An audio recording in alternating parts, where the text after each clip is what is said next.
দেশে বালা কইবেন কারে এখন সবার ভিতরে প্যাস অগমজদারি গজানোর আগে গজাইয়া জালেস আমার সোনার বাংলাদেশ। তো যাই হোক, যেটা বলতেছিলাম, Savar cantonment public school and কলেজের এক ছাত্রীকে এনসিপির দুই নেতা অপহরণ করছে।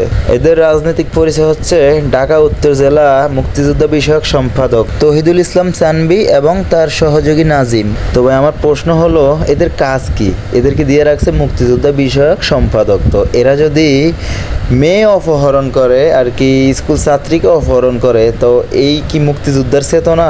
বা মুক্তিযুদ্ধের চেতনা এগুলা ছিল না, বরঞ্চ এগুলা ছিল রাজাকারদের চেতনা আর কি। রাজাকাররা তখন আমাদের মা বোনদেরকে অপহরণ করত, অপহরণ করে দর্শন করত কিংবা পাকিস্তানিদের হাতে তুলে দিত।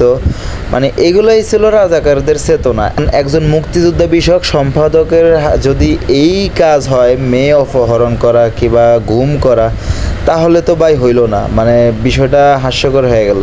আপনারা যতই মুখে বলেন যে আপনারা দেশপ্রেমিক কিংবা মুক্তিযোদ্ধার চেতনা আছে আপনাদের ভিতরে, কিন্তু ভাই আপনাদের কাজ কামে যে ওই বরাবরই বোঝা যাইতেছে যে আপনারা কি কোন জিনিস মানুষ ভুলে যায় নাই। আপনারা জুলাইয়ের নামে ৭১ মুছে দিতে চাইছিলেন। আপনারা সেই জাতি, যেই জাতি রাস্তা রাস্তা চিল্লায় বলতেন কোটা না মেধা, মেধা মেধা করে চিল্লেতেন, আর আজ আপনারা সেই কোটাতেই বসে আছেন। মানে চিন্তা করা যায় যে আপনারা কত নির্লজ্জ।